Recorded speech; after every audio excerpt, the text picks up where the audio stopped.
Moshiach. Hi there, ladies and gentlemen. I am EDERY from mnglobal.org.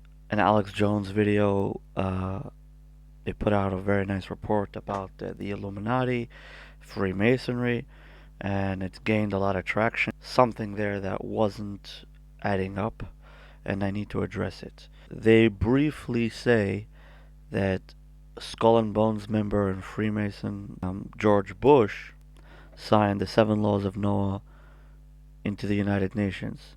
And if they become law, that's going to be the end of Christianity or something. It's going to be illegal to believe in Jesus Christ. As a Jew, as an ultra Orthodox religious Jew growing up in Brooklyn and Crown Heights, and as a member of the Chabad community and the Mishachist, which is like the Messianic part of the Chabad community, I can say that the 7 Laws of Noah are nothing to do with Satanism. And it's possible that George Bush signed it into law, but it had nothing to do with whatever he was doing. It had everything to do with the Jewish people pushing their narrative and trying to get a specific element of recognition in the United Nations. The Rebbe, the Jewish leader, Rabbi Menachem Schneerson, wanted to be a positive impact on the world and to create a peaceful world, and introduced the 7 Laws of Noah as a means to that end. Anyone that takes even 2 minutes to review the 7 Laws of Noah will realize that they're very, very simple and they're harmless. The first rule is you have to believe in God, the Father, in Christianity. The second rule is do not curse God, the Father, in Christianity. The third rule is don't kill. The fourth rule is don't steal. The fifth rule is respect the family life. The sixth rule is establish courts of justice. And the seventh rule is do not eat from an animal while it's still alive, protecting animal rights against animal cruelty, and so on. So these rules are very basic. Obviously, in these rules is not included that Jesus Christ is God. It just says God as it says in the Bible in the Old Testament. So it doesn't go that far to say that Jesus is God, and but it also does, and it doesn't necessarily mean that if you believe in Jesus as God, there's a problem. Actually, there isn't a problem with that in Judaism, because a non-Jew is allowed to believe in Shituf. Shituf means that God needed a helper in order to create the world. This is not allowed in Judaism for Jews, because Jews have to believe that God is one, and we have to believe in the oneness of God, and that God did not have any helpers to create the world. However, in Judaism, if a non-Jew believes in God plus helpers that are God or whatever, this is called shituf, or partnership in plain English, and it is not a violation for a non-Jew to believe in shituf, so long as he has fear of heaven, and so long those beliefs that he holds bring him not to kill, not to steal, and to fulfill the rest of the 7 Laws of Noah. More so, a non-Jew is not obligated to fulfill the 7 Laws of Noah unless a Jew actually tells him that he needs to fulfill the 7 Laws of Noah. So there's a lot going on here. However, the 7 Laws of Noah have nothing to do with Freemasonry, have nothing to do with satanic rituals or the worship of the devil. They have nothing to do with bashing Christianity. They have everything to do with Jewish people trying to be a light unto the nations and fulfill their role in the world in advising and judging and giving leadership to the rest of the world by telling them not to kill, not to steal, to respect the family life. So all the good stuff, all the regular stuff that all the conspiracy theories and paranoid people are, you know, obsessing over. It's all in line with the 7 Laws of Noah. The seven laws of Noah just is a more traditional, conservative approach to the concept of God, and does not believe that God is in the flesh and that Jesus is God. It's just a different belief system. I mean, me personally as a Jew, I mean, I'm actually happy if a Christian learns Jesus is teachings, because Jesus was a Jewish guy and he said heaven and earth shall cease before one letter of the law shall cease, and that was going on the rabbinical laws. So Jesus was a practicing Jew, and I'm sure that even though he wasn't exactly accepted within the Jewish community, however, um,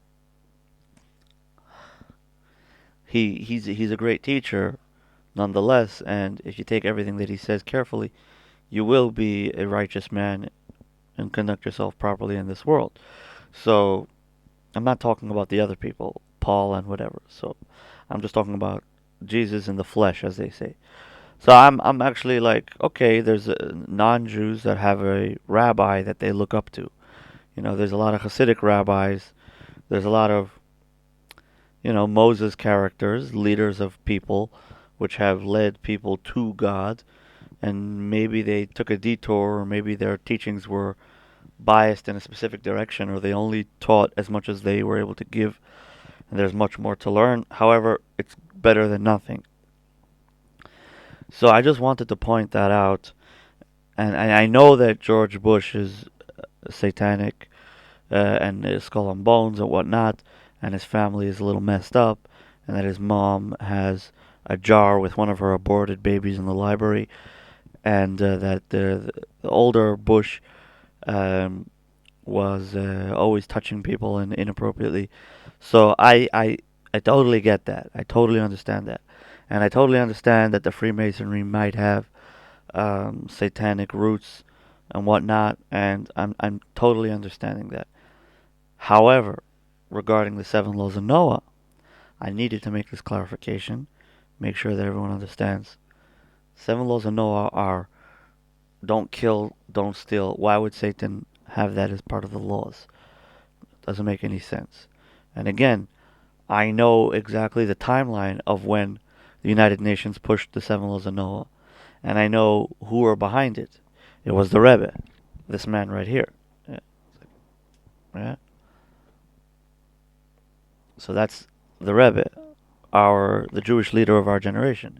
So I know that the Rebbe wanted the seven laws of Noah to be pushed, and it happened to be that George Bush or whatever was there at the time, and he was the president and whatnot. The same thing as the Rebbe's birthday is celebrated every single year, and it doesn't matter if it was Obama or Trump or the presidents before him. They all signed Yud Aleph Nisan as Education Day, and they do it according to the Jewish calendar to show tribute to the Rebbe for being such a exceptional leader and, and a positive influence on the world. So you guys have to understand also that there are certain things that the presidents do that are tradition, and they are in order to show empathy to certain minority groups, um, or majority groups. So the Jewish community has specific things that they know they're looking forward to seeing on specific dates in the year that the presidents usually do. For example, on Hanukkah, they'll talk about, you know, ch- you know, chasing away the darkness with light, yada yada yada. So there's a menorah lighting in Washington D.C. Um, as we said earlier, the Rebbe's birthday is on Yud Aleph Nisan, uh, right before Passover, and every year they sign that day as Education Day. So that's all another thing that Jewish people in the United States look forward to. And the same thing as the Indian people have their things, their holidays that that the president might go out and wish them happy holidays for their holidays, even though their holidays are not Christian. Um, and Trump would do the same thing, and Obama would do the same thing. And these are kind of usually considered non-politically uh, related ceremonies, and the same thing with the Chinese and the Japanese and whatever. So the presidents will wish certain communities certain uh, greetings on certain holidays that those communities have. It doesn't mean that the president believes in the Hindu gods or that cows should be walking around, you know, obstructing traffic. And it doesn't mean that necessarily President Trump is, or Obama or Bush understands all the intricacies of Judaism or whatever other religion that they're saying. But what it is showing is a gesture of understanding. And even though they're a leader and they have a specific mind view, that they're able to overcome that and understand that the United States is filled with millions and millions of different people, and the world is filled with billions of people that are all very different. But if you want to be a leader, you need to understand that not everyone needs to be like you, and especially in a democracy, you have to understand that every individual has his way and his truths, and that we're all kind of trying to build the same future. So that's the point. So the seven laws of Noah was not an idea that the Bushes came up with or that the Satanic groups came up with. It's an idea that came from the Chabad Lubavitch community, Crown Heights, in the early 80s, 70s, 80s, 90s.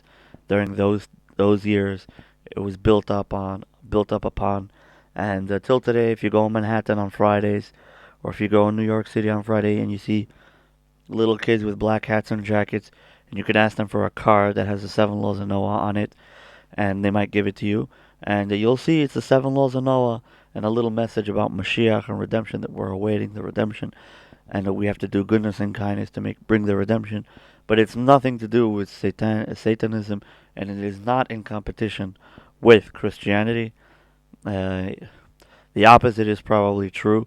Christianity, Islam, and Judaism should be working hand in hand to combat pedophilia, combat murder, rape, killings, theft, and bring back the fear of heaven to the West and to the lower parts of the world and to the higher parts of the world. That's our job right now. There's so much evil going on. There's so much human trafficking. There's so much things. And then some of the Christians here might say, "Doesn't it say in the Talmud that pedophilia is okay?" Maybe. The Talmud was written 2,000 years ago. That's like saying, "Isn't George Washington an evil person for owning slaves?" At the time, it was probably acceptable. In the Talmud's time, I don't know if there was a legal age of marriage or whatnot. It's possible that people uh, saved each other, uh, and they would get married much later, and even after they got married, they would only have intercourse much, much later. So they were just kind of reserving each other for each other, but it doesn't necessarily mean that there was rapage and pedophilia. We just need to go back to the 2,000 years ago and see what was the acceptable norm socially at the time.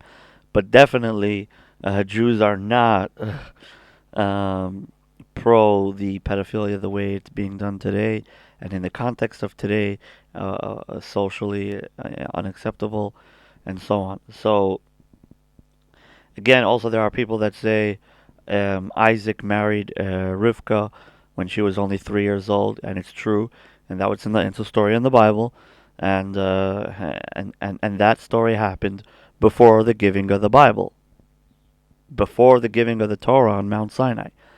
So there's no laws before the giving of the Bible, right? That's number one. Number two, he only had intercourse with her much later. So they didn't have children, they were praying for children.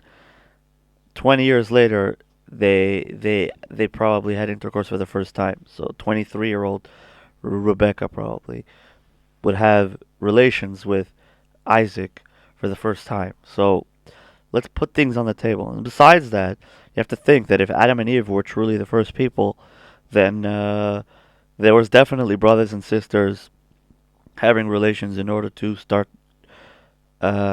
humanity off, right? And Noah was barely able to survive with his family, so there definitely was cousins marrying each other and all kinds of other things going on. And whatever, it is what it is. and you can't also blame anyone for not um, adhering to the Bible before the Bible was given. Regarding the Talmud, that was in the time of after the Second Temple's destruction. However, at that time, we're talking about like the extent of what the Talmud says regarding pedophilia is that if a child had intercourse or a minor had intercourse before they hit puberty, it's not considered intercourse. The woman will still be considered a virgin or whatever. So maybe the kids were playing a little rougher back in the day. You know, maybe they were going to school in the same classrooms or running away into the forests, and then later, oh, ma, this other kid, he, whatever, you know. I don't know what the social norms or what was going on at the time. But I do know that uh, Bilam, which was paid by the king Balak to curse the Jewish people, he came to the desert and he opened his mouth to curse the Jewish people, and he said, "How great is it, the tents of the Jewish people, the way they rest." And what was he talking about? Why is he praising the tents of the Jewish people? And the answer is because when the Jews were in the desert, he did not see not one door of a tent facing another tent. And he figured that the reason for that was because the Jewish people did not want their neighbor to see into their house, especially when they were together and so on. So he saw tznius, modesty, in the Jewish people as they were camped out in the desert. And instead of cursing the Jews, those are the words that came out of his mouth. So you could rest assured that when it comes to sanctity of the family unit, which is the war that we are currently fighting against the LGBTQ agenda and uh, and the agenda to specifically the agenda to indoctrinate the youth and to brainwash them to have their genitals mutilated. So the Jewish people have always been the holy people, the chosen nation, and have always striven to conduct themselves in a manner which was holy and pure and modest and dignified. So um, I know that the Christians want to, claim that they're the best, which is natural for every group of people. However, the conspiracy community does pride itself with knowing exactly what they're talking about and only being paranoid of things that are important to be paranoid from. So, if that's the case, then the truth must be said, and Christians need to be able to absorb this truth. Peace, God bless, and study the seven laws of Noah. And the seven laws of Noah are a gateway into Judaism. It's a different gateway. It's not the conventional. But if someone expands on the seven laws of Noah, he can technically be considered a practicing Jew, I guess, but just without even a conversion. So the seven laws of Noah are a great way to understand Judaism and to see what Judaism is trying to sell, to offer to the world. Obviously, Judaism is the older brother to Christianity and Islam. Islam has a blessing of the fear of heaven is upon them. Ishmael, the father of Islam, passed away a righteous man, a tzaddik. So this may indicate that the Muslims will support the Jewish people in the end of times, no matter what may come. Uh, so this is very important, and they have the fear of heaven, and they've shown this fear of heaven to the world. The way it was the way it materialized in the world is terror attacks, which completely stunned the Christian world. Um, However, I digress. The point is that we need to have true fear of heaven. We need to truly be ready to give up our ways There's many ways, that we need to let go of, and a true Christian should not be eating pork, should not be eating, uh, you know, bacon in the morning with his breakfast, right? Um, a true Christian should marry a woman and establish a family if he can. Again, the whole marriage concept is uh, is not necessary for a Noahide, for someone that's following the seven laws of Noah. However, uh, there are, because marriage is kind of a new construct, but not coveting your neighbor's wife is part of the Ten Commandments, and in extension part of the seven laws of Noah. So you're going out there, you're doing your thing, whatever, but do not be jealous of your neighbor's wife. That means if someone is married, do not get involved. Respect that marriage. So, it's a fine line. It is what it is. There are different standards for Jews, and there's different standards for non-Jews within Judaism. Um, this is intricate. This is detailed. There's a lot going on. However, this concept of, everyone's against us, everyone's trying to screw us over, and this false narrative that the seven laws of Noah is part of some kind of satanic conspiracy is not true. And I know that there's going to be some great warriors that are going to come into the comments here and start copy pasting, I don't know, 10,000 word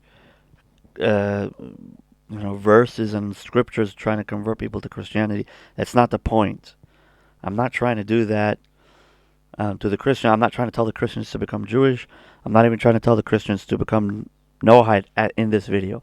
I'm just exploring and speaking about these things so that there should be some clarity here. It's very, very important, especially in the quest for truth. So I'm making this correction here. Seven Laws of Noah is a very noble cause. Anyone who takes 20 seconds to go through them will right away see that there's nothing wrong with them. That's the bottom line. Peace.